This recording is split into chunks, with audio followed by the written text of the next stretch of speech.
अस्सलाम वालेकुम स्टूडेंट्स, हम लोगों ने लास्ट टॉपिक पढ़ना है चैप्टर नंबर 7 का fundamental principles of organic chemistry. Topic है हमारा आइसोमेरिज्म। आइसोमेरिज्म क्या होता है? आप लोगों ने आइसोमेरिज्म जो है उसकी डिफ़ाइन पहले देखी हुई है।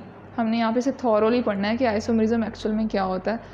आइसोमेरिज्म वर्ड जो है वो निकला है कि एक स्ट्रक्चर जो है किसी कंपाउंड का वो उसी कंपाउंड की किसी दूसरी फॉर्म में डिफरेंट हो, लेकिन उनका फॉर्मूला जो है वो सेम हो। मतलब कि उनका मॉलिक्यूलर फार्मूला सेम हो लेकिन उनका स्ट्रक्चर वाइज वो क्या हो, डिफरेंट हो। That phenomena is called isomerism. आप उसको डिफाइन कैसे करेंगे? कंपाउंड्स हैं same molecular formula but different structural formula, they show isomerism. उस फिनोमेना को हम क्या बोलते हैं? आइसोमेरिज्म बोलते हैं। अब हर कंपाउंड जो है वो आइसोमेरिज्म शो नहीं करेगा। कुछ कंपाउंड्स ऐसे भी होते हैं कि उनके आइसोमर्स बन ही नहीं सकते, उनके स्ट्रक्चर्स जो हैं वो किसी भी तौर पे वो है डिफरेंट हो ही नहीं सकते, उनका मॉलिक्यूलर फार्मूला ऐसा होता है। तो कुछ अल्केन्स हैं जिनमें मीथेन आ जाती है, इथेन आ जाती है, प्रोपेन आ जाती है, they do not show isomerism. और आपको मीथेन का जो है वो पता है स्ट्रक्चर, आपको मॉलिक्यूलर फार्मूला भी पता है, इसका स्ट्रक्चर भी आप लोगों ने पढ़ा हुआ है। अब इसकी यही शेप है जो बनेगी, इसके अलावा यहाँ पे रोटेशन भी होगी तो ये सेम रहेगा, इसमें कोई डिफरेंस नहीं आएगा। इसी तरह आपके पास इथेन आ जाती है। इथेन क्या होती है? CH3 C2H6, ये इसका मॉलिक्यूलर फार्मूला है। लेकिन इस चीज़ के अलावा ये यहाँ पे और कोई जो है वो पॉसिबिलिटी नहीं है कि इसका स्ट्रक्चर जो है उसमें रोटेशन हो जाए, कार्बन अपनी पोजीशन चेंज कर ले। दो कार्बन है और वो ऐसे ही अटैच होंगी। सेम केस जो है वो किस में होगा? प्रोपेन में होगा कि इनका जो स्ट्रक्चर है वो चेंज हो ही नहीं सकता। दैट इज़ वाई जो है वो यहाँ पे क्या होगा? आइसोमेरिज्म शो नहीं होगा। लेकिन अगर हम इनसे हायर अल्केन्स की तरफ जाएं, जैसे ब्यूटेन, पेंटेन, हेक्सेन, तो उनके आइसोमर्स होते हैं और रिस्पेक्टिवली बढ़ते जाते हैं। जैसे जैसे अल्केन्स या अल्कीन्स के अंदर कार्बन नंबर्स जो हैं वो बढ़ते जाएंगे, वैसे वैसे उनके अंदर जो आइसोमर्स की तादाद है वो भी बढ़ती जाएगी। अब प्रोपेन के बाद हमारे पास ब्यूटेन आता है। ब्यूटेन के हमारे पास दो आइसोमर्स होते हैं। एक हमारे पास सिंपल स्ट्रेट चेन ब्यूटेन जिसको हम बोलते हैं N butane, CH3 CH2 CH2 CH3 straight chain जो है वो हाइड्रोकार्बन है, 4 कार्बन है, अल्केन है, तो ये हमारे पास क्या है? N butane. और ये एन ब्यूटेन जो है जब यहाँ पे जो है वो ब्रांचिंग हो जाती है, एक कार्बन की सारी साइड्स पे क्या आ जाते हैं? आपके पास कार्बन के ऊपर दूसरे कार्बन भी आके क्या कर लेते हैं? ब्रांचिंग कर लेते हैं। तो इनको हम क्या बोलते हैं? तब ये आइसोब्यूटेन कहलाती है। अब फ़र्क क्या है कि यहाँ पे जो मॉलिक्यूलर फार्मूला है वो सेम है। आपको यहाँ पे भी C4 मिलेंगे और हाइड्रोजन जो है वो आपको मिलेंगे 10। आपको यहाँ पे भी C4 मिलेंगे और हाइड्रोजन जो आपको मिलेंगे वो कितने होंगे? 10। You can count. तो यहाँ पे जो मॉलिक्यूलर फार्मूला है वो सेम है, स्ट्रक्चर जो है वो डिफरेंट हो गया। ये स्ट्रेट था, ये क्या हो गया? ब्रांच हो गया। हम लोगों ने हाइड्रोकार्बन्स के अंदर क्लासिफिकेशन पीछे भी पढ़ी है कि स्ट्रेट और ब्रांच चेन होती हैं। एक ही हाइड्रोकार्बन दो फॉर्म्स में भी पाई जा सकती है। तो ये स्ट्रेट चेन और ब्रांच चेन जो है ये एक दूसरे के क्या कहलाएंगे? आइसोमर्स कहलाएंगे। और ब्यूटेन जो है वो मैक्सिमम इसके टोटली कितने आइसोमर्स बन सकते हैं? 2 आइसोमर्स बनेंगे, 2 से ज़्यादा आइसोमर्स नहीं बनाएगी ये। लेकिन ब्यूटेन में आइसोमेरिज्म होता है। अब उसके बाद हमारे पास हमने कहा था कि पेंटेन आगे आ जाएगी। पेंटेन में कितने कार्बन होंगे? 5। तो पेंटेन के आगे जो है वो कितने आइसोमर्स बनते हैं? 3। उसमें आपके पास नियोपेंटेन एक्स्ट्रा आ जाती है, एक आपके पास आइसोपेंटेन आ जाती है और एक आपके पास एन पेंटेन आ जाती है, वो हम आगे भी देखेंगे। और इसके अलावा वो कहता है कि हाइड्रोकार्बन्स विथ 30 कार्बन एटम्स और higher than 30 carbon atoms show billions of isomers. उनके अंदर जो आइसोमर्स होंगे उनकी अमाउंट बिलियंस में होती है। फॉर एग्जांपल 4 बिलियन तक जो होंगे वो हमें उनके अंदर क्या नज़र आएंगे? आइसोमर्स नज़र आएंगे, जिनके अंदर कार्बन की तादाद क्या हो जाएगी? 30 से ज़्यादा हो जाएगी। अब हमने आइसोमेरिज्म की टाइप देखनी है, क्योंकि आइसोमेरिज्म जो है वो तकरीबन तमाम जो ऑर्गेनिक कंपाउंड्स हैं वो शो करते हैं। और ऑर्गेनिक कंपाउंड्स में हमारे पास हाइड्रोकार्बन्स के आगे भी उनके डेरिवेटिव्स आ जाते हैं। हमारे पास अल्कोहल आ जाता है, ईथर आ जाता है, उसके अलावा हमारे पास जो है वो ईस्टर्स आ जाते हैं, अल्काइल हैलाइड्स आ जाते हैं। ये सारे के सारे जो हैं ऑर्गेनिक कंपाउंड्स ये आइसोमेरिज्म शो करने की एबिलिटी रखते हैं। एज़ हमने पढ़ा हुआ है पीछे कि जो ऑर्गेनिक कंपाउंड्स हैं वो मैक्सिममली जो है वो तमाम ही जो हैं वो क्या करते हैं? आइसोमेरिज्म शो करते हैं, सिवाय कुछ कंपाउंड्स के। तो उनमें टाइप्स जो हैं वो आइसोमेरिज्म की आ जाती हैं कि आइसोमेरिज्म किस किस तरीके से या किस जो है वो नेचर में शो होता है कंपाउंड्स के अंदर। इसकी मेन टाइप्स जो हैं वो 2 हैं। आइसोमरिज्म की फर्स्ट टाइप है हमारे पास स्ट्रक्चरल आइसोमरिज्म, नाम से ज़ाहिर है कि उनके अंदर क्या होगा, स्ट्रक्चर में चेंजेस होंगी। और दूसरा जो है वो हमारे पास क्या है, ज्योमेट्रिकल आइसोमरिज्म। अब ये ज्योमेट्रिकल आइसोमरिज्म जो है इसके नेम में हमें वर्ड नज़र आएगा ज्योमेट्री, वहाँ पे एंगल, रोटेशंस, शेप जो है वो हम देखेंगे वो चेंज होगी। तो ये शेप और ज्योमेट्री जहाँ पे हम स्टडी करेंगे वो आइसोमरिज्म ज्योमेट्रिकल आइसोमरिज्म कहलाएगा। और इसका हमने एक और नाम भी पढ़ा हुआ है, सिस एंड ट्रांस आइसोमरिज्म भी इसी को बोलते हैं। हम आगे इसकी डिटेल देखते हैं। अब यहाँ पे जो स्ट्रक्चरल आइसोमरिज्म है ये बहुत वास्ट आइसोमरिज्म है, बहुत वास्ट टाइप है कि स्ट्रक्चर है। अब वो स्ट्रक्चर जो है वो आगे 4 तरह के आइसोमरिज्म में चेंज हो जाता है कि चेन में स्ट्रक्चर में चेंजेस आएंगी, या फिर उसके अंदर कार्बन की डिवीज़न जो होगी, कार्बन के नंबर ऑफ़ एटम्स जो होंगे उसमें चेंजेस आएंगी, या फिर आपके पास जो पोजीशन है किसी कंपाउंड के अंदर किसी सब्सटीट्यूट या फंक्शनल ग्रुप की उसके अंदर चेंजेस आएंगी। टॉटोमरिज्म होता है, उनके अंदर प्रोटॉन की जो है वो शिफ्टिंग हो जाती है। और इसके अलावा क्या है, फंक्शनल ग्रुप आइसोमरिज्म के फंक्शनल ग्रुप चेंज हो रहा होगा। तो ये आपके पास स्ट्रक्चरल आइसोमरिज्म की 5 जो हैं वो टाइप्स हैं। Chain isomerism, metamerism, functional group isomerism, position isomerism and tautomerism. ये 5 टाइप्स हम देखते हैं। और छठी हमारे पास जो है वो एज यूजुअल ये 2 मेन जो है उनमें से एक जो है ज्योमेट्रिकल, वो हम देखते हैं। अच्छा जी, हमने टाइप्स देखनी है आगे स्ट्रक्चरल आइसोमरिज्म की, कि स्ट्रक्चरल आइसोमरिज्म की आगे हमने 5 टाइप्स देखी थी। स्ट्रक्चरल आइसोमरिज्म जो बेसिकली है वो खुद स्ट्रक्चर के बारे में ही होता है, तो उसकी जो टाइप्स आगे आती हैं वो सारी की सारी कंसर्न्ड होती हैं अबाउट स्ट्रक्चर। लेकिन ये डिफरेंस होता है कि स्ट्रक्चर किस वे में चेंज हो रहा है। लेकिन जो आइसोमरिज्म है उसका मतलब क्या है कि molecular formula will stay same, बेशक स्ट्रक्चर जितना मर्जी चेंज हो जाए उस कंपाउंड का मॉलिक्यूलर फार्मूला जो है वो चेंज नहीं होगा। या अगर 2 कंपाउंड्स हैं तो उन दोनों का मॉलिक्यूलर फार्मूला बिल्कुल क्या रहेगा, सेम रहेगा, चेंज नहीं होगा, स्ट्रक्चर बेशक चेंज हो जाए। सबसे पहली टाइप है इसकी चेन आइसोमरिज्म। तो इसको हम डिफ़ाइन करते हैं कि the changes in the carbon chain cause the chain isomerism, कि किसी भी कार्बन चेन की नेचर चेंज हुई है तो वहाँ पे जो आइसोमरिज्म कहलाएगा, जो आइसोमर्स बनेंगे वो कौन से आइसोमर्स होंगे, chain isomers. The isomerism arises due to the change in nature of carbon chain in hydrocarbon or in any organic compound, क्योंकि स्ट्रक्चर आइसोमरिज्म जो होता है वो हर तरह के ऑर्गेनिक कंपाउंड के अंदर पाया जाता है। All kinds of organic compounds can show structure isomerism. तो ये जो चेन आइसोमरिज्म है इसमें हम एग्जांपल देखते हैं पेंटेन की। पेंटेन आपके पास वो हाइड्रोकार्बन होती है जिसमें कार्बन कितने होते हैं, 5, और ये एंड में आपको बता रहा है कि ये क्या है, अल्केन है, सिंगल बॉन्ड कार्बन जो है हाइड्रोकार्बन होती हैं। तो यहाँ पे पेंटेन के अंदर इसकी लॉन्ग चेन अगर हम देखेंगे तो उसको हम क्या बोलेंगे, एन पेंटेन। और इसके अंदर कार्बन कितने होंगे, 5, CH3 CH2 CH2 CH2 and CH3। आप इसका मॉलिक्यूलर फार्मूला लिख लें, C5 एंड H आपके पास कितने आ रहे हैं यहाँ पे, 12, 3 एंड 3 ये आपके पास आ गए, एंड आपके पास 6 जो है वो ये आ गए, 12 आपके पास क्या आ गए हैं, hydrogen. C5H12 is the molecular formula of n pentane. अगर हम इसका नेक्स्ट आइसोमर देखें तो वो हमारे पास है आइसोपेंटेन।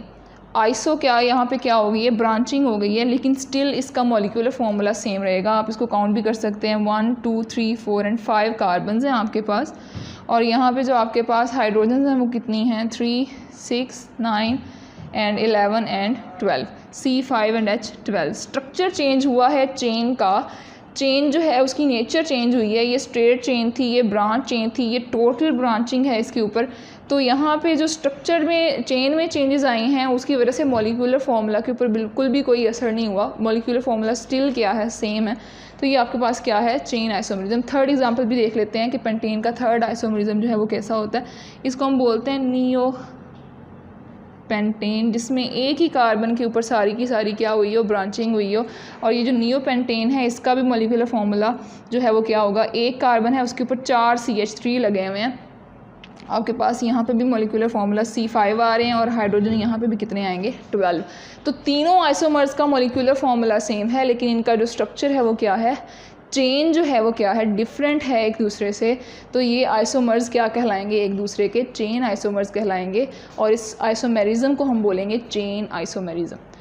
दूसरी टाइप हम देखते हैं जो आपके पास है स्ट्रक्चरल आइसोमेरिज्म की, पोजीशन आइसोमरिज्म। अब यहाँ पे जो नेम है वो बहुत इंपॉर्टेंस रखता है अगर आपने डिफाइंस इनकी याद करनी है बगैर किसी मिस्टेक के, क्योंकि अक्सर बच्चे इनको मिक्सअप कर देते हैं, एग्जांपल्स को भी मिक्सअप कर देते हैं। तो जो पोजीशन आइसोमरिज्म है उसमें वर्ड आ रहा है पोजीशन, मींस कि आपके पास अगर कोई कंपाउंड है सपोज़ करें और उस कंपाउंड के अंदर कोई फंक्शनल ग्रुप लगा हुआ है या कोई सब्सटीट्यूट लगा हुआ है, तो उसकी पोजीशन चेंज होगी लेकिन वो कंपाउंड जो है उसका मॉलिक्यूलर फार्मूला सेम रहेगा। जस्ट क्या चेंज होगी, पोजीशन चेंज होगी। अब इसको डिफाइन आप कैसे करेंगे, it arises due to the difference in position of the same functional group on carbon chain, कि आपका फंक्शनल ग्रुप या सब्सटीट्यूट जो है वो सेम है लेकिन वहाँ पे उस फंक्शनल ग्रुप की पोजीशन सिर्फ क्या हो रही है, चेंज हो रही है। फर्स्ट एग्जांपल है इसकी क्लोरोप्रोपेन। क्लोरोप्रोपेन क्या है, हमने अल्काइल हैलाइड जो हैं वो फंक्शनल ग्रुप्स में पढ़ा था कि जहाँ पे हाइड्रोकार्बन्स के साथ हेलोजेंस लगी हों उनको हम क्या बोलते हैं, अल्काइल हैलाइड्स। तो ये अल्काइल हैलाइड है और ये अल्काइल हैलाइड आपके पास इसका नाम क्या है, क्लोरोप्रोपेन, क्योंकि यहाँ पे जो हैलाइड लगा हुआ है, जो हेलोजन लगी हुई है वो कौन सी है, क्लोरीन है। यहाँ पे प्रोपेन भी आ सकती है, हमने जस्ट यहाँ पे देखना है कि आइसोमेरिज्म कौन सा। अब ये चेन जो है प्रोपेन है, 3 कार्बन्स होंगे CH3, CH2 एंड CH2 और वहाँ पे क्या लगा हुआ है Cl। अब इसको हम बोलते हैं 1 क्लोरोप्रोपेन। 1 क्लोरोप्रोपेन क्यों बोलते हैं, हम लोगों ने आगे भी IUPAC नॉमेनक्लेचर पढ़ना है। हम जब किसी भी चेन को नंबरिंग देते हैं तो वो नंबरिंग हम वहाँ से शुरू करते हैं जहाँ पे हमारा सब्सटीट्यूट या हमारा फंक्शनल ग्रुप पहले आ रहा हो। अब यहाँ पे इस चेन को अगर हम देखें तो क्लोरीन हमारा यहाँ पर पहले से आ रहा है और इधर दूर है, तो हम यहाँ से नंबरिंग स्टार्ट करेंगे 1, 2 एंड 3। आप सब्सटीट्यूट को नंबर नहीं करते, जो फंक्शनल ग्रुप होता है उसकी नंबरिंग नहीं करते, आप चेन की नंबरिंग करते हो, ठीक है। आपने कार्बन्स की नंबरिंग करनी है। तो 1, 2, 3 क्लोरीन कौन से जो है वो कार्बन के साथ अटैच है जिसकी पोजीशन क्या है 1, तो इसको हम क्या बोलेंगे 1 क्लोरोप्रोपेन। जबकि इसी का दूसरा आइसोमर हम देखें कि उसके अंदर जो क्लोरीन है उसकी पोजीशन क्या हो गई है, चेंज हो गई है। यहाँ पे हम नंबरिंग वहाँ से स्टार्ट करेंगे जहाँ से क्लोरीन पास हो। अब हम यहाँ से स्टार्ट करें तब भी ये 2 पोजीशन पे आ रहा है, यहाँ पे नंबरिंग स्टार्ट करें तब भी ये 2 पोजीशन पे आ रहा है 1, 2, 3। जो क्लोरीन है वो कौन से कार्बन के साथ अटैच है जिसकी पोजीशन क्या है 2, तो ये आपके पास क्या आएगा 2 क्लोरोप्रोपेन। अब इनके अंदर जो आइसोमरिज्म शो हो रहा है उसमें क्या चीज़ चेंज हो रही है, पोजीशन। ये 1 पोजीशन पे था, ये कौन सी पोजीशन पे है 2 पोजीशन पे, तो ये क्या हैं एक दूसरे के पोजीशन आइसोमर्स। और यहाँ पे मॉलिक्यूलर फार्मूला अभी भी चेंज नहीं हुआ, सिर्फ और सिर्फ स्ट्रक्चर में पोजीशन में चेंजेस आई हैं। तो यहाँ पे इसका मॉलिक्यूलर फार्मूला आप अगर आपको वैसे कन्फ्यूजन हो तो आप काउंट कर लिया करें, काउंट करके देख लिया करें कि बिल्कुल सेम है। आपके पास कार्बन जो है वो कितनी है 3, आपके पास जो यहाँ पे हाइड्रोजन हैं वो हैं 7, C3H7 एंड Cl, और यहाँ पे भी सेम है। कार्बन कितनी है आपके पास 3, C3, हाइड्रोजन आपके पास कितनी है 7 और क्लोरीन कितनी है 1, C3H7Cl। तो मॉलिक्यूलर फार्मूला दोनों का क्या है सेम, जबकि इनका स्ट्रक्चर और इनकी पोजीशन वाइज जो है वो क्या है डिफरेंट है। तो ये आपके पास क्या है आइसोमर्स। कौन से आइसोमर्स हैं, पोजीशन आइसोमर्स। दूसरी एग्जांपल देखते हैं इसकी ब्यूटीन। ब्यूटीन क्या है आपके पास अल्कीन है जिसमें कार्बन में क्या होता है डबल बॉन्ड होता है। तो ब्यूटेन जो है यहाँ पे हम देखें तो इधर हमारे पास आ रहा है डबल बॉन्ड। फंक्शनल ग्रुप्स में भी हमने पढ़ा था डबल और ट्रिपल बॉन्ड जो हों वो आते हैं, तो उनको भी हम एज अ फंक्शनल ग्रुप लेते हैं। डबल बॉन्ड की भी पोजीशन मैटर करती है, ट्रिपल बॉन्ड की भी पोजीशन जो होती है वो मैटर करती है, क्योंकि यहाँ पे आपको सिर्फ एक डबल बॉन्ड नज़र आ रहा है, चेंज है चेन के अंदर आया, तो यहाँ पे ऑब्वियसली इसकी पोजीशन मैटर करेगी कि डबल बॉन्ड कौन सी पोजीशन पे है। अगर ये यहाँ पे है तो हम नंबरिंग वहाँ से स्टार्ट करेंगे जहाँ से डबल बॉन्ड हमें पहले जो है वो मिल रहा है। अगर हम उधर से नंबरिंग स्टार्ट करते हैं तो हमारा डबल बॉन्ड जो है वो दूर पड़ रहा है चेन के अंदर। हम उधर से स्टार्ट करेंगे जहाँ पे हमारे डबल बॉन्ड को सबसे लीस्ट नंबर मिले, सबसे मिनिमम नंबर मिले। इधर से आप नंबरिंग स्टार्ट करेंगे तो 1, 2, 3 एंड 4। अब ये आपके पास जो 4 कार्बन की चेन है ये ब्यूटीन कहलाएगी क्योंकि 4 कार्बन है। ईन लगेगा क्योंकि इसमें डबल बॉन्ड है, और यहाँ पे 1 लगेगा क्योंकि कौन सी पोजीशन पे है 1 पे। अब कई बच्चे यहाँ मिस्टेक करते हैं, इसको 2 बोल देते हैं, हालांकि हमने मिनिमम नंबर देना होता है। अगर ये 1 और 2 के दरमियान में है तो डबल बॉन्ड को हम कौन सा नंबर देंगे 1। अगर ये 2 और 3 के दरमियान में होता तो हम कौन सा नंबर देते 2। मिनिमम नंबर देना होता है हमने फंक्शनल ग्रुप को, डबल बॉन्ड या ट्रिपल बॉन्ड को। तो ये आपके पास क्या है 1 ब्यूटीन। इसका दूसरा आइसोमर हम देखेंगे तो उसके अंदर हमें डबल बॉन्ड की पोजीशन चेंज नज़र आएगी। ये दोनों एक दूसरे के क्या होंगे पोजीशन आइसोमरिज्म। पोजीशन आइसोमर्स होंगे। और ये पोजीशन आइसोमर्स जो हैं, इसमें दूसरी जो आइसोमर है उसका नेम है 2-ब्यूटीन। कैसे आया है ये नेम? 1, 2, 3 एंड 4। चेन को हम यहाँ से नंबरिंग देते थे तो भी यही नंबर मिल रहे थे 2 और 3, इधर से नंबर देते थे तो भी डबल बॉन्ड को 2 और 3 नंबर ही मिल रहा था। तो इसमें ये मैटर नहीं करेगा कि आप किधर से स्टार्ट करते हैं, क्योंकि ये सेंटर में है, ठीक है। तो जब आप यहाँ पे देखेंगे तो ये डबल बॉन्ड जो है ये 2 और 3 कार्बन के दरमियान में है। हमने डबल बॉन्ड को एज अ फंक्शनल ग्रुप लिया है, तो जो मिनिमम नंबर होगा वो हम उसे जो है वो देंगे। आप यहाँ पे डबल बॉन्ड को कौन सा नंबर देंगे? 2 के 2 पोजीशन पे डबल बॉन्ड है। ये क्या है? 2-ब्यूटीन। 2-ब्यूटीन का मतलब क्या होगा कि ये 2 किस लिए है यहाँ पे? ये हमें डबल बॉन्ड की पोजीशन के बारे में बता रहा है। और ये 1-ब्यूटीन और 2-ब्यूटीन एक दूसरे के क्या हैं? पोजीशन आइसोमर्स हैं। ये आपके पास जो है इसकी दूसरी टाइप थी। अच्छा जी, थर्ड टाइप है स्ट्रक्चरल आइसोमरिज्म की, फंक्शनल ग्रुप आइसोमरिज्म। इसका भी नेम जो है वो इसकी डिफ़ाइन कर रहा है कि इसमें जो चेंजेस आएंगे वो किस में आएंगे? फंक्शनल ग्रुप में आएंगे। डिफ़ाइन देख लेते हैं हम इसकी। It arises due to the change in functional group but the molecular formula stays same. आपके पास जो कंपाउंड हैं 2, उनके अंदर डिफरेंट फंक्शनल ग्रुप होगा, वो दोनों डिफरेंट कंपाउंड होंगे, लेकिन वहाँ पे जो मॉलिक्यूलर फार्मूला होगा वो क्या होगा? सेम होगा। अब यहाँ पे हमने एग्जांपल ली है ईथर की और अल्कोहल की। ईथर के अंदर आपको पता है ईथर का जो फंक्शनल ग्रुप है वो ये O है, और यहाँ पे साइड पे आपके पास R और R बार आता है कि ये कोई भी जो है वो कार्बन जो है उसकी चेन हो सकती है, ज़्यादा बड़ी हो या छोटी हो, लेकिन उसका जो फंक्शनल ग्रुप है वो ये है। और अल्कोहल का आपको पता है अल्कोहल का फंक्शनल ग्रुप क्या होता है? OH। अब दोनों के अंदर फंक्शनल ग्रुप क्या है? चेंज है, लेकिन जब हम इनका मॉलिक्यूलर फार्मूला देखेंगे तो वो क्या होगा? सेम होगा। इसमें कार्बन कितने हैं आपके पास? 1, 2, C2। आपके पास हाइड्रोजन कितने हैं? 6। और ऑक्सीजन कितनी है? 1। अब यहाँ पे जो आपके पास अल्कोहल है उसके अंदर क्या होगा कि कार्बन आपके पास कितने हैं? CH3, CH2, OH। ये आपके पास इथाइल अल्कोहल है, और इथाइल अल्कोहल में कार्बन आपके पास कितने हैं? 2। हाइड्रोजन आपके पास कितने हैं? 3 एंड 2 आपके पास 5, और ये कितना है? 6। और ऑक्सीजन कितनी है? 1। C2H6O, C2H6O। आपके पास इनका मॉलिक्यूलर फार्मूला क्या है? सेम है, लेकिन इनका फंक्शनल ग्रुप क्या है? इसमें ईथर फंक्शनल ग्रुप आ रहा है और इसमें अल्कोहल का फंक्शनल ग्रुप आ रहा है। दोनों कंपाउंड्स डिफरेंट हैं विद सेम मॉलिक्यूलर फार्मूला, तो ये एक दूसरे के क्या हैं? Functional group isomers. और ये फिनोमेना क्या कहलाएगा? फंक्शनल ग्रुप आइसोमेरिज्म कहलाएगा।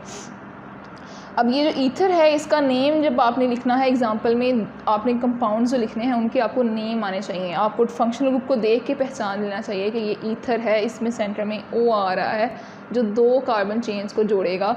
और यहाँ पे हमारे पास इस तरफ भी मिथाइल लगा हुआ है, इस तरफ भी। तो कितने मिथाइल हैं? 2, डाई मिथाइल। और ये है क्या? ईथर। तो इसका नेम क्या होगा? Di methyl ether. और ये तो आपको पता ही है ये क्या है? इथाइल अल्कोहल, जिसको आप कंबाइन फॉर्म में लिखते हैं C2H5OH। और यहाँ पर हमने ओपन करके लिखा हुआ है CH3, CH2OH, ठीक है। 4th टाइप देखते हैं हम स्ट्रक्चरल आइसोमरिज्म की, वो है मेटामरिज्म। मेटामरिज्म क्या होता है? It arises due to unequal distribution of carbon atom on either side of functional group. Functional group change नहीं हो रहा, क्या चीज़ चेंज हो रही है? Unequal distribution of carbon atom. Carbon atom की जो डिस्ट्रीब्यूशन है उसमें क्या आ रही हैं? चेंजेस आ रही हैं। ना चेन चेंज होगी, ना फंक्शनल ग्रुप चेंज होगा। द ओनली डिफरेंस इज़ कि जो आपके पास कार्बन चेन है उसमें कार्बन जो फंक्शनल ग्रुप की साइड्स पे कार्बन एटम्स लगे होते हैं उनके अंदर डिफरेंस आ जाएगा। एक साइड पे ज़्यादा थे, फिर उस साइड पे क्या हो जाएंगे? कम हो जाएंगे, और दूसरी साइड पे क्या हो जाएंगे? ज़्यादा। तो उनकी डिस्ट्रीब्यूशन क्या हो जाएगी? अनईक्वल हो जाएगी, अनइवन हो जाएगी। That isomerism is called metamerism. Example हम इसकी देखते हैं। आपको अभी हमने देखा है ये क्या है? ईथर का फंक्शनल ग्रुप है। तो इसमें पहले में हम देखते हैं तो यहाँ पे हमारे पास इथाइल लगा हुआ है CH3, CH2, जिसको आप कंबाइन में ये भी बोलते हैं C2H5। CH3, CH2 क्या है? C2H5। इधर भी इथाइल लगा हुआ है, इधर भी इथाइल लगा हुआ है। तो यहाँ पे इसका नाम क्या होगा? Di ethyl ether. लेकिन इसी के अंदर जब हम दूसरा इसका आइसोमर देखते हैं तो वहाँ पे जो ये वाला आपको CH2 है वो इधर नज़र आएगा। मीन्स एक साइड पे क्या लग गया? मिथाइल, और दूसरी साइड पे क्या लग गया? प्रोपाइल। प्रोपाइल हम क्यों बोल रहे हैं? कितने कार्बन है? 1, 2, 3। प्रोपा, प्रोपेन से निकला है, और ये यहाँ पे फंक्शनल ग्रुप ये क्या कहलाएगा? Substitute propyl. अब ईथर के फंक्शनल ग्रुप के दोनों साइड पे कार्बन की जो डिस्ट्रीब्यूशन है कार्बन एटम्स की वो क्या हो गई है? चेंज हो गई है। तो इसको हम बोलेंगे अब यहाँ पे methyl n propyl ether, straight chain है तो आप इसको मिथाइल एन प्रोपाइल ईथर बोलेंगे। इनके अंदर कार्बन एटम की डिस्ट्रीब्यूशन चेंज हुई है, लेकिन हम इनका मॉलिक्यूलर फार्मूला कंफर्म करते हैं, वो स्टिल क्या होगा, सेम।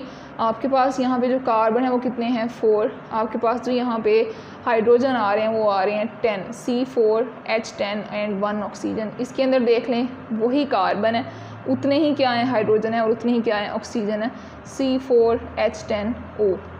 मॉलिक्यूलर फार्मूला चेंज नहीं हुआ, जस्ट क्या चीज़ चेंज हुई है, distribution of carbon atom on either side of functional group. मतलब आपके पास यहाँ पे मेटामरिज्म जो है ये एक दूसरे के क्या कहलाएंगे, मेटामर्स कहलाएंगे। इसकी दूसरी एग्जांपल देख लेते हैं। ये हमारे पास कीटोन्स है।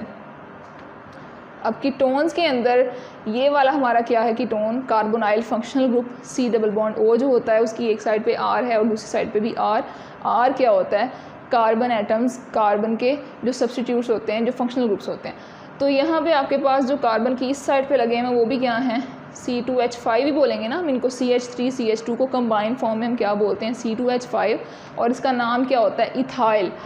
इस तरफ भी क्या लगा हुआ है, इथाइल। तो इस कीटोन को हम क्या बोलेंगे, डाई इथाइल कीटोन।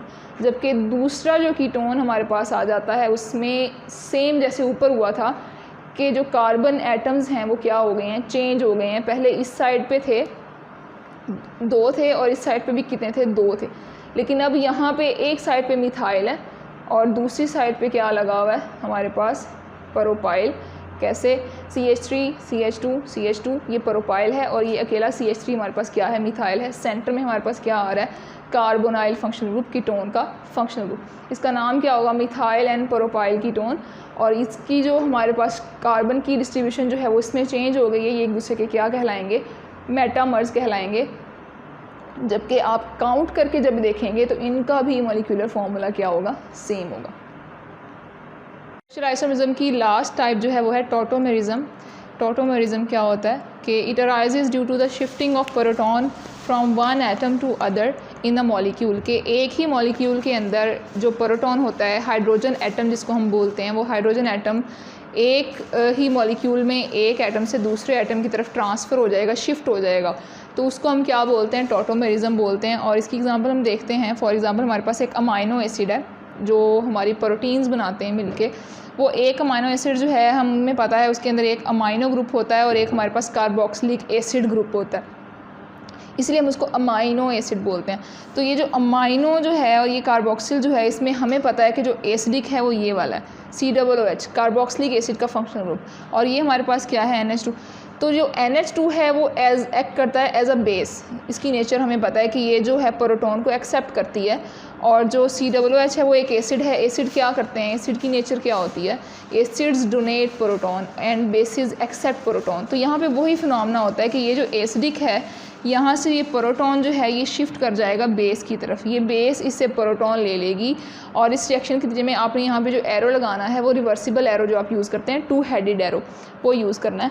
और इसके नतीजे में हमारे पास क्या होता है कि यहाँ से हाइड्रोजन यहाँ शिफ्ट हो जाता है, ये COO नेगेटिव रह जाता है और ये NH3 पॉजिटिव बन जाता है। ये बेस जो है इसने प्रोटॉन को एक्सेप्ट कर लिया है। अब यहाँ पे चार्जेस आ गए हैं, ऑब्वियसली इसकी वैलेंसी पूरी नहीं हो रही है और इसकी वैलेंसी ज़्यादा हो गई है, नाइट्रोजन ने ज़्यादा बॉन्ड बना लिए हैं। तो यहाँ पे इसको हम क्या बोलेंगे, ज़्विटर आयन, क्योंकि इनके ऊपर क्या आ गया, चार्ज आ गया। अब यहाँ पे जो फिनोमेना हुआ है, ये एक ही कंपाउंड जो है उसकी नेचर क्या हो गई है, चेंज हो गई है due to shifting of proton, लेकिन इनका मॉलिक्यूलर फार्मूला स्टिल क्या रहेगा, सेम रहेगा, क्योंकि हाइड्रोजन मॉलिक्यूल के अंदर ही है, वो बाहर नहीं गा क्या कहीं, बस उसके अंदर ही ट्रांसफ़र हो गया है। इसका मॉलिक्यूलर फार्मूला स्टिल क्या होगा, सेम, लेकिन इसकी जो ओवरऑल जो है वो नेचर जो है वो चेंज हो गई है। यहाँ पे ये क्या बन गया, आयन बन गया है। तो इसको हम क्या बोलेंगे, ये क्या है, एक दूसरे के टॉटोमर्स। और ये टॉटोमर्स जो हैं इनका जो फिनोमेना है वो क्या कहलाएगा, टॉटोमेरिज्म कहलाएगा। ये आपके पास स्ट्रक्चरल आइसोमेरिज्म की 5 टाइप्स हो गई हैं। हमने मेन टाइप्स कितनी देखी थी, 2, स्ट्रक्चरल आइसोमेरिज्म और ज्योमेट्रिकल। तो दूसरी टाइप हमने देखनी है ज्योमेट्रिकल आइसोमेरिज्म क्या होता है। ज्योमेट्रिकल आइसोमेरिज्म में हम देखते हैं ज्योमेट्री और एंगल जो है या रोटेशन जो है वो होती है किसी भी कंपाउंड के अंदर। डिफाइन क्या करेंगे इसकी हम, the compounds which possess the same structure formula but differ with respect to position of identical group in space. Space के अंदर एक ही कंपाउंड के अंदर उसके ऊपर जो लगे हुए हैं सब्स्टिट्यूट्स लगे हुए हैं, उनकी पोजीशन जो है वो सेम होती है, लेकिन रोटेशन के बाद जो है वो क्या हो जाती है, चेंज हो जाती है उसको हम क्या बोलते हैं, ज्योमेट्रिकल आइसोमरिज्म। और इसको हम दूसरा नाम भी देते हैं cis trans isomerism. Cis trans isomerism में हम पहली एग्जांपल देखते हैं, हमारे पास ब्यूटीन है, 4 कार्बन एटम्स वाली अल्कीन। इस अल्कीन के अंदर ये कार्बन जो है इसके ऊपर जो सब्स्टिट्यूट्स लगे हुए हैं CH3 और CH3, इन दोनों की पोजीशन जो है वो सेम है। स्पेस के अंदर इनकी डायरेक्शन भी क्या है, सेम। जबकि दोनों हाइड्रोजन हैं, उन दोनों की डायरेक्शन भी क्या है, सेम है। लेकिन होता क्या है कि यहाँ पे एक कार्बन के ऊपर एटम्स की क्या हो जाती है, रोटेशन हो जाती है। एज रोटेशन होती है तो हाइड्रोजन ऊपर आ जाता है और हमारे पास इसकी डायरेक्शन क्या हो जाती है, चेंज हो जाती है, ये नीचे आ जाता है। अब ये दोनों जो हैं ये ऑपोजिट डायरेक्शन में हैं, इनकी पोजीशन नो मोर जो है वो सेम नहीं है, इनकी भी क्या हो गई है, डिफरेंट हो गई है। तो पहले ये क्या था, जब सेम थे, सेम साइड्स पे थे, तो ये सिस था। अब ये क्या कहलाएगा, ट्रांस कहलाएगा। ये 2 ब्यूटीन के अंदर हमें इसकी एग्जांपल ये मिलेगी। दूसरा हम देखते हैं 1 ब्रोमो 2 क्लोरोप्रोपीन। यहाँ पे हमने ब्रोमीन वाली कार्बन को फर्स्ट नंबर देना है और क्लोरीन वाली कार्बन को जो है वो सेकंड नंबर देना है। इसकी रीज़न ये है कि जिसका एटॉमिक हैलोजेंस के अंदर जिसका आपके पास एटॉमिक मास ज़्यादा होता है उसको आप 1 नंबर देते हो, पहली प्रायोरिटी पे रखते हो। अगर यहाँ पे आयोडीन होती तो उसको हम पहला जो है वो नंबर देते क्योंकि उसका मास ब्रोमीन से भी क्या है, ज़्यादा है। तो यहाँ पे आपके पास ये है 1 ब्रोमो 2 क्लोरोप्रोपीन के अंदर सिस और ट्रांस आइसोमर्स। सिस यहाँ पे क्यों है ये, क्योंकि यहाँ पे दोनों हैलोजेंस सेम डायरेक्शन में, लेकिन दूसरे स्ट्रक्चर के अंदर यहाँ पे इस कार्बन के ऊपर क्या हो गई है, रोटेशन। क्लोरीन जो है वो रोटेट होके नीचे आ गई है, मिथाइल जो है वो रोटेट होके ऊपर आ गया। ये जो दोनों सेम जनरे के एटम्स थे उनकी डायरेक्शन चेंज हो गई है। तो पहले जब ये सेम डायरेक्शन में थे तो वो सिस था, अब ये क्या कहलाएगा, ट्रांस कहलाएगा। ये आपके पास क्या होता है, ज्योमेट्रिकल आइसोमरिज्म। और ये सिर्फ और सिर्फ किस में पाया जाता है, अल्कीन्स के अंदर। ये ना अल्केन्स के अंदर पाया जाता है और ना ही ये अल्काइंस के अंदर पाया जाता है। ये शॉर्ट क्वेश्चन भी होता है। वजह क्या है, आपके पास अल्केन्स के अंदर सिर्फ सिंगल बॉन्ड होता है, आप लोगों को पता है हर कार्बन में सिर्फ सिंगल बॉन्ड होता है, उसके ऊपर क्या हो जाती है, फ्री रोटेशन। अगर एक कार्बन रोटेट करेगा तो दूसरा कार्बन भी क्या करता है, रोटेट करना शुरू कर देता है। इसका मतलब है कि अगर एक रोटेट किया और दूसरे ने भी रोटेट कर लिया तो स्ट्रक्चर तो वही रह गया, इसमें कोई चेंज नहीं आया। इसलिए आपके पास जो ज्योमेट्रिकल आइसोमरिज्म का फिनोमेना है ये हमें किस में नज़र आता है, अल्कीन्स के अंदर, और ये हमें अल्केन्स के अंदर नहीं मिलता। ये आपका आज का टॉपिक है और ये बहुत इंपॉर्टेंट टॉपिक है। शॉर्ट क्वेश्चन वाइज तो बहुत ज़्यादा इंपॉर्टेंट है और ये लॉन्ग क्वेश्चन में भी आ जाता है। अल्लाह हाफिज़। हम नेक्स्ट चैप्टर फिर अगले लेक्चर में देखेंगे।